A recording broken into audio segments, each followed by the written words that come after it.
Thank you for coming. I'm Christina Munoz-Madsen, and PR Communications and Marketing here at UCA. Thank you for being here for this Campus Talk, second one of the year that we've done so far. We just have a few things to get to first, and then of course President Courtway will take over. We're going to start with SGA Representative Zach Carter. Thank you for being here. Go ahead and take it away. All right, first and foremost, I want to say thank you for having us here. Once again, kind of speaking and informing you about some of the things that we're doing. I just want to let you know that we're excited this year. This is probably one of the most enthused Senates that has probably came through the university, and we're hardworking, and we love UCA, and we love SGA. And some of the initiatives and things that we have going this year, we have a big event. That's something that we've been doing for the past couple of years. It's a committee that's really grown within itself. Those of you who aren't familiar with Big Event, it's a nationwide initiative of community service. It started at Texas A&M University, and it's something that we've decided to bring here to our university, and it's something that's really taken off. We didn't expect it to be this big, but now it's grown tremendously. And it's grown so much that we've actually started to incorporate students from outside of SGA. We just brought in 10 UCA students to help along on the committee and just serve as representatives for Big Event, and also to help plan Big Event. So mark your calendars for March 14th, from 7-8, the weekend of March 14th. We'll be out there with shovels and helping on campus and helping throughout Conway. And we also have a newsletter coming out at the end of the semester. The newsletter will just feature the different things like I'm about to speak on, and I'll speak on today, about the different initiatives and goals that we have. So be sure to check out the newsletter, just check on us, and hopefully we're accomplishing goals that you want to see done. And we have a finals breakfast, and throughout finals week, we'll have a table set up in the student center, and we'll be pretty much just giving out snacks and candy and stuff for students, because we know finals week is stressful. Trust me, I'm a part of finals week, and it's a rough week. So with some of the extra funds that we received from through Airmark donations, we'll be giving out breakfast and then snacks Monday, Tuesday, Wednesday, and Thursday finals week. And yesterday we had a long Senate meeting about SAFA appeals. For those of you who aren't familiar with SAFA, that's a student activity fee, and we're done with the task of allocating a portion of the student activity fee to different RSOs and department groups for students. So yesterday, the organizations who weren't, I guess what I would say, satisfied with the amount that they were allocated, they came to appeal, and they had a chance to appeal that allocation and possibly get the allocation changed. And my last note is the Hyper is open. We're excited. We're so excited. It's finally here. It's coming. So we're going to be there on Monday, supporting, hoorah, and everything, keeping screaming. And we're excited, so excited about the Hyper. And that's all I have. If you have any questions, I'll be hanging around. So thank you.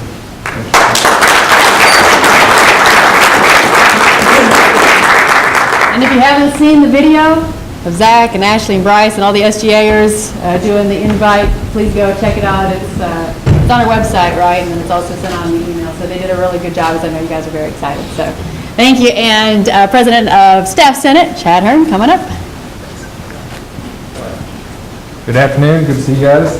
I just want to give you some quick updates on the goings-on of Staff Senate. I know last time it was Datapalooza, and I've got a lot more dates for you guys, so hopefully you won't go all glassy-eyed on me. I would encourage you to check out our website. A lot of the things that I'll talk about are on our website.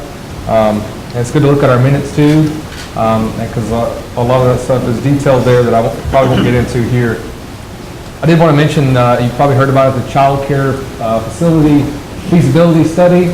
The president has got a group together. It's chaired by Jamie Dallas, who's over in the College of Early Childhood Education. And it's got faculty, staff, students all on it, represented there. So they're going to take a look at the feasibility of that happening on campus. So we appreciate the president getting that rolling. The compensation committee presented to SBAC on Thursday for the annual staff proposal. Again, that's we're year 2 of our 5-year plan, which is asking for 3% COLA and 1% equity. And those will be, of course, ranked in the next SBAC meeting, which is in December. Just wanted to update you guys on that.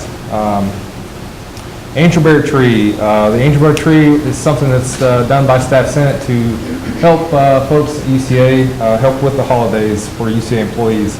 Applications are already in. The trees, if you're looking for those, Angelberry trees are located in Wingo, Student Center, and the library. So I encourage you to go find one of those. Take an angel. The instructions are there on a stocking on the tree. So make sure you take a look there. And the gifts are due back by December 5th. Please don't wrap. Just bring the gifts. Save on wrapping paper there. Just bring them to us, and we'll get them wrapped up and distributed. And that will be done on December the 19th, distributed to those our little angels there. Okay, Employee of the Quarter 2 nominations are open. Nominate someone today that deserves recognition and some great prizes if they win, including $150 in Bear Bucks, 2 tickets to the UCA's Future Night of Distinction, and a reserved parking spot, which I know is the big thing there. The reserved parking spot for the following quarter. Nominations must be submitted by December 31st, so we got about 6 weeks there to nominate there. Well, I guess we don't include Christmas break. But. Football season has wrapped up, home games anyway. I don't think there's one left there. But we appreciate everyone that volunteered. If you would like to volunteer for basketball, that starts up very soon. The first game on November 22nd.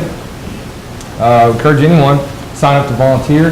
To usher, it's a very good experience, fun, and you get free popcorn and drink, so that's incentive there. If you want to do that, contact Tyler Phillips. And the funds there raised by volunteering, we use those funds that we get from athletics for our staff emergency fund, dependent scholarships, and our Employee of the Quarter, Employee of the Year awards there. Last but not least, upcoming event, we have the Winter Feast coming up very soon. Thursday, December 4th. That's at 11:30 in the Student Center Ballroom. There will be some entertainment. I can't tell you what it is because it's not for sure, but it's going to be really good, so I would encourage you to come. Tickets are $5, and all that goes towards the Angelberry tree. The President's Office has graciously donated for the food, so the ticket goes straight to Angelberry tree. But they are limited, so I encourage you to get your tickets now while they last. With that is the decorating contest. I know you've probably seen the emails went out, decorating contest for decorate your office, door, everything you can find in your area, whatever you want to decorate, it's up to you guys. Sign up by November 21st. Judging will take place on December 2nd. There will be a trophy. We found the trophy, and it was about 10 months late to the Office of Diversity, but we got it to them, and they get to keep it for a couple months until, the next decorating contest. So at least we found it, though. If you have questions about any of the decorating contest, contact Cheryl Thiel. If you have any questions for me, you can email me as well. Thank you.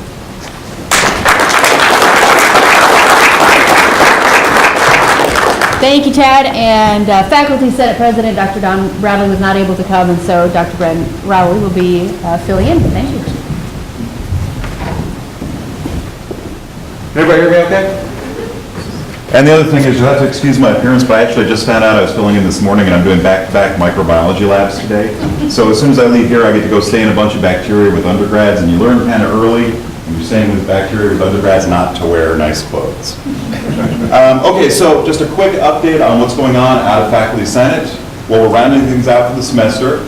Several things are kind of on the burner right now, and we're still progressing through this academic year. Specifically, I would say the biggest concerns right now coming out of Faculty Senate are our contributions and our involvement in the ongoing discussions about how both concurrent enrollment and online education are going to progress out of UCA. Now, a lot of the details about both of those things are still up in the air, but I would like to specifically reassure the faculty members that we are actively voicing your concerns in regard to those two different areas in terms of how to most effectively get them to go forward so that they aren't shell programs such as some other institutions around the state might be doing that we shall not name in this particular room. The other thing that I would like to bring up is, of course, something near and dear to all faculty members and all staff members' hearts, of course, the compensation issues. Chad did mention already that The staff compensation side of the house brought their proposal before SBAC. The faculty side of the house brought our proposal forward as well. I won't give you the specific numbers right now, but in a nutshell, we asked as the baseline for a 2% COLA increase, and then a pool for equity and merit on top of that, with an additional pool to try to bring up part-time and adjunct pay levels, which have not been addressed in essentially 20-plus years here at UCA. Now, one thing I would like to mention, though, and this will just be the very last thing before I stop, is I want to make sure everybody has realistic expectations. Given the results from the most previous election and given some promises made by politicians, we genuinely don't know necessarily how funding is going to be, and I'm sure President Portway and Provost Runge will comment on this as well. We may be looking at a situation where we don't have any money to do the sorts of things that we've requested for. So I want to make sure everybody on the faculty side of the house has realistic expectations, especially in regards to compensation. That we're going to be doing everything we can to increase compensation to fair levels here, but that just because we're doing everything that we can doesn't necessarily mean that those things will actually come to fruition. We have to see what unfolds in the coming months down in the legislature down in Little Rock.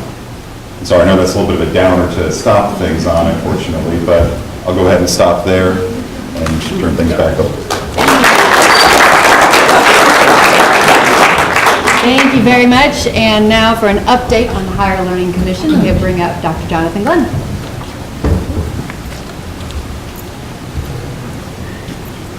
So, having had a downer, now we'll have something that everybody's very excited about. Look, it went away. Cool. Okay, today I want to, let me start over again.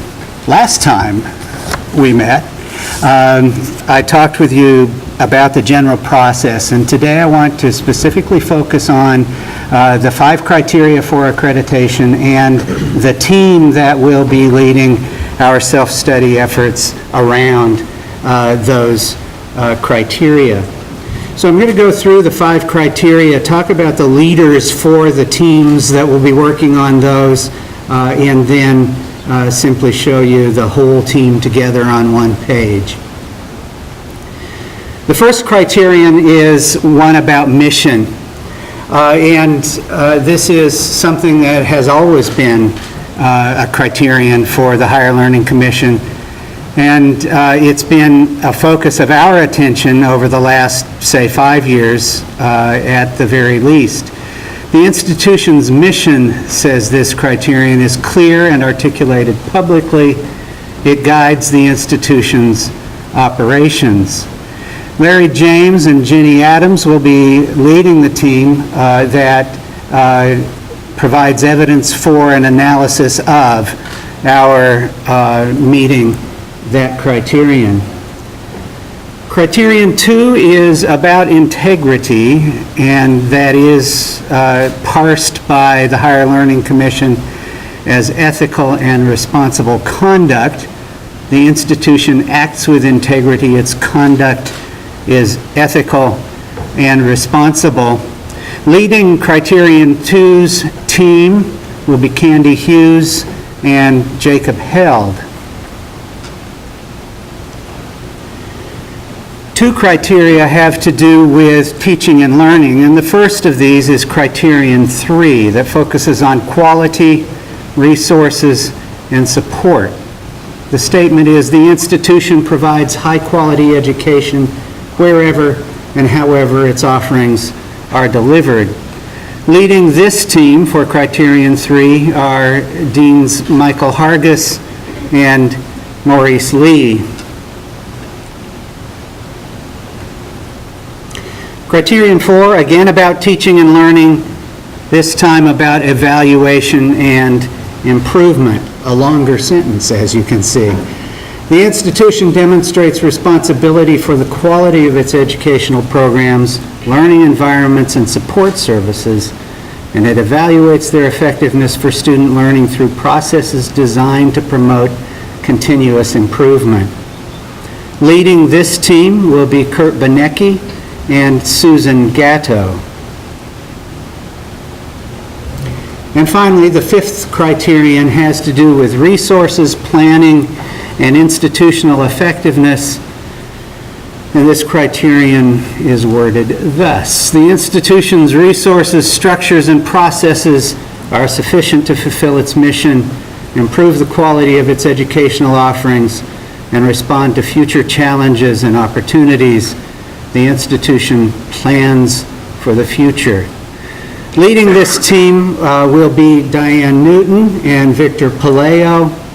And you will have seen at the bottom of each, I forgot to say anything about it, we will be appointing team members for these teams to be led by these leaders in various combinations depending on the nature of the criterion. Finally, just a look at the whole self-study steering committee. There are many committees I've noticed that have lots of S's in them around here. We have SBAC and SPC and SSRC and now the SSSC. So if we get confused, just straighten this out. In any case, there'll be a set of general members that provide support to the self-study in general, to all of the criterion teams. So I'm going to chair that. Kim Hoffman will be the deputy chair of the steering committee. Cheryl Lyons is a member of the team, primarily focusing on federal compliance, which has become an increasingly important issue for us over the years. And Amber Hall and Kristen Heffington will be providing data support. And then the leadership that we just went through. I was interested to find in my inbox this morning yet another edition of the Chronicle's Academe Today, and the headline was, "Tangled in Red Tape, Rules and Regs in Higher Ed." And it seemed to me important for us to recognize that we are in fact paying attention to some things that are not red tape at all, but that reflect the very best values of higher education and provide us an opportunity to ensure that we, in fact, are living those values as well. Thank you.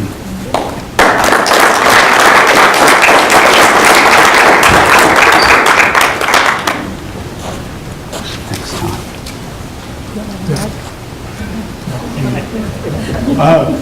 We'll do that in just a second. First of all, I think we all owe Jonathan a round of applause for getting the ball rolling and what he did last time, and obviously what he'll do this time. And I just want to not only thank him, but everybody that was on the screen there, and those of you who are here, and those of you who are looking and maybe watching on video, who are going to volunteer to help. So if you haven't volunteered yet, please do so when the time comes, because this is a very important process to the school, and to, we don't want to go back and have to do monitoring reports and other things like that. So this whole process of self-study and then what we're going through with the HLC is very important. So I thank Dr. Glenn and each one of you who've agreed to serve already, and those of you who are going to agree to serve in the future. You have our deep gratitude as well. Very briefly, I don't have a whole lot, and then I'll answer questions. We got a couple of questions we'll deal with very briefly, but as Zach said, a Hyper Center, I think, opens Saturday. The grand opening is 1:30 on Monday. I believe all the members of the Board of Trustees are going to be here. We basically papered the world with the invitation. I want people in the Conway business community. I want people that are friends, alums, or donors of the institution that want to come back to campus that day, to the extent they can find a place to park, to tour that facility that day, because I think it's going to be an eye-opener for a lot of people. I mean, Zach, it's pretty nice, isn't it? Not bad. Okay. And I've been told, and I've seen it with my own eyes, we actually have water in the swimming pool. So that's a good development. But anyway, that'll be a really good day for the university. We're moving ahead with the science building project, the expansion of Lewis Science Center. As of last week, we acquired the Wesley Foundation property. So we now own both Wesley Foundation and Perspective, which is the Missionary Baptist building right behind them. both of those organizations have till the end of this calendar year to move out. So starting in January, they'll be vacant, and then when the contractor starts, whenever that date is to raise those buildings, that's where that footprint of that building will be. Sorority houses are progressing along very nicely. I think they're well on schedule to be completed next summer, and we've started the planning process for the Donaghy Hall project. It goes before the Legislative Council Friday morning, and Diane Newton and I are going to be there to answer any questions that members of the General Assembly may have. I think Dr. Rowley, to sum up before I get to the questions, probably hit the nail on the head as far as what may happen, and what may happen is we don't know. Well, obviously, it'll probably be early April, is usually when the state budget is finally put together and approved by the legislature before we'll know what our funding will be. I think in a perfect world, levelized funding, which has been basically what we've gotten for the last 7 or 8 years, would be a very good result. I don't know at this time, because I hadn't seen any figures or statistics about what monies and funds there may be for capital projects, but I'm not optimistic at this point. There may be some, but you don't know, because you don't know what K-12 is going to get. You know, the yesterday report came out, if you saw that in the media, about pre-K and about 3- and 4-year-olds and how much the state, how much more the state could and maybe should do in the area of pre-K. So all of those things enter into it. The other thing that's sort of out there, in addition to the private option, which will be probably very much at the forefront of the debate in Little Rock, is going to be whether the highway department makes another attempt to gain some general revenue funding. That's sort of out there sometimes. So it'll be a very, very interesting session. And we'll be down there, and we'll obviously make the best case we can, not only for higher education in general, but for UCA in particular. We have very many good stories to tell about what our faculty's done and our staff and our student body, and we're going to get it out. I think we've done a better job over the last few months about getting out some of the good stories around here. Thanks to Christina, Katie, and many people in the communications area. Mark, everybody, they're all working to get the message out. Again, I will make a plea. If you have anything in your division or department that you think is significant or worthy of publication, and I don't mean in peer journals, I mean just the general masses like me sitting on the couch at home, let us know about it, because we'll do our best to get it out there. So the 2 questions I think that came up, and I'll let Mark answer the second one. One was about increasing funding for recruitment of international students. And I don't know exactly what the budget for that is, but I think we have certainly, in fact, I didn't know he was back, but now I see Dr. Runge, who is, I guess, probably has his bags at the Little Rock Airport. He just got back from, Ecuador? Bags are in Miami. Okay, so if we tripled the budget, maybe he got part of it, but in all seriousness, I think we are, Jane Ann Williams and Dr. Runge and Ashley and others are putting increased emphasis on recruitment of international students. Our international enrollment went up this year. Last year, I believe, was probably one of the lowest it's been since I've been at UCA, since 2002, and it went up this year, and so we're very proud of that. But I think we are putting a greater emphasis on that as far as tripling the budget. I'm not sure any budget on this campus is going to get tripled. I would think most of you need to sort of be happy with what you got for the short run until we see what's going to happen in Little Rock.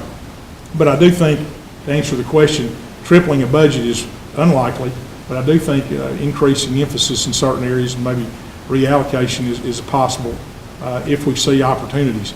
Obviously, we've tried to recruit more heavily in the Dallas-Fort Worth area.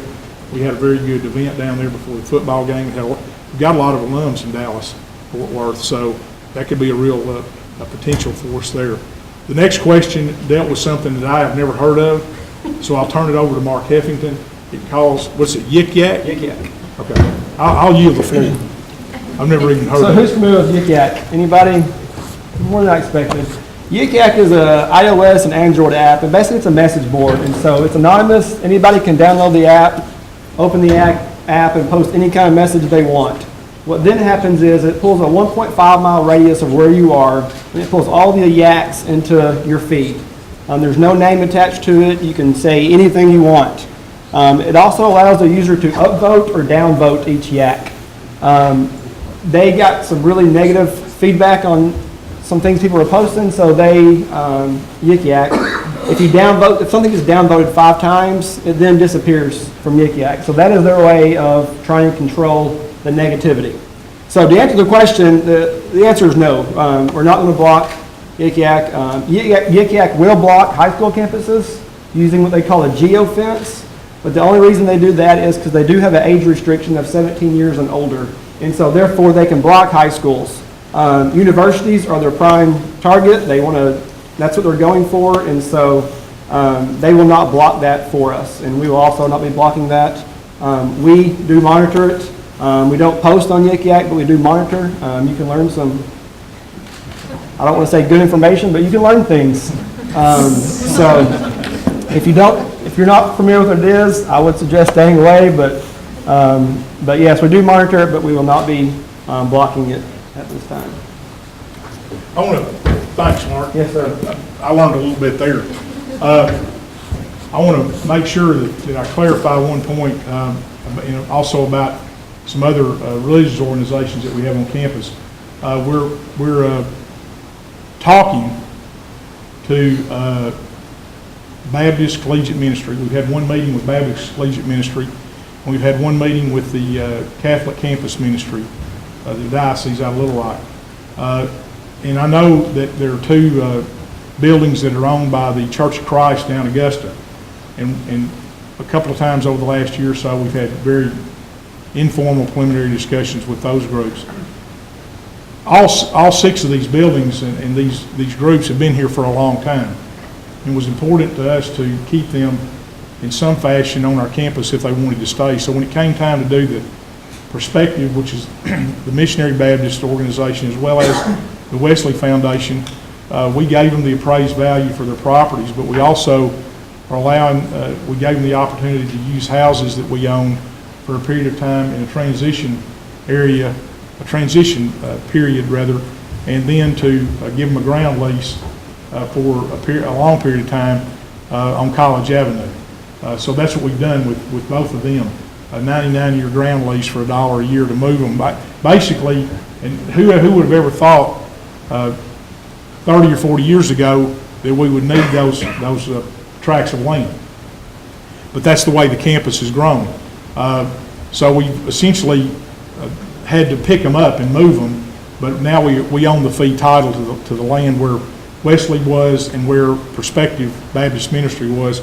We have talked preliminarily with Baptist Collegiate Ministry, I believe, which is the Southern Baptist, as well as the Diocese of Little Rock, which owns the little house that someone told me the other day used to be our purchasing department years ago. And I'd forgotten that. So I don't know I don't know what we swapped or what kind of transaction it was where they ended up with that, but they have that. And so there are a lot of things sort of in play. There's one house down in Augusta. It's a little gray house that we do not own.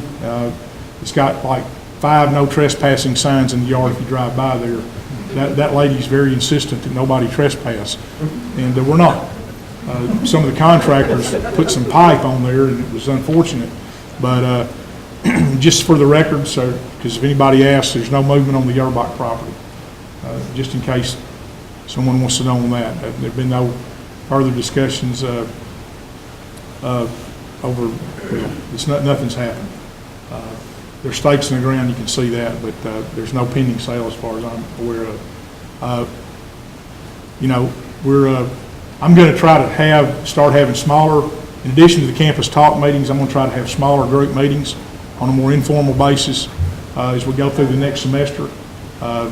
Mainly listen and see what else I can glean to know what's going on around here and try to make good decisions for UCA, just like each of you do every day. One of the proudest things, we've been through some rough times a long time ago, but our audit this year was clean. I mean, that gives you a good feeling when you don't have any findings in your audit. And that's one thing we were able to do. So I think we're good about that and very proud of it. So that's all I have. I think Jonathan did a good job. Thanks to Zach, Chad, and Dr. Rowley for being here. Any questions? Stephen, how you doing? Good. Doing okay? Yeah. I just saw you, sorry. Stephen's on the Austin Hall plan, and congratulations. Okay. Kevin, how are you? Great. Okay. Anybody got any questions? Welcome back, Dr. Runge. All right, anybody? Last chance. Colin? You're asleep. Huh? Wake up. Yes, ma'am. Just wanted to make sure everybody knows that the blood bill is here, the American Red Cross, and we're down with our units about halfway. We're about halfway where we need to be today.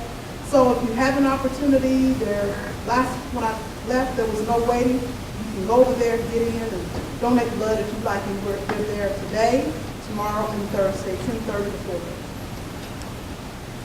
Okay, that'll be good. All right, Manny doesn't have on a bow tie, so we need to adjourn on that. All right, we're adjourned. Thank y'all for coming. All right.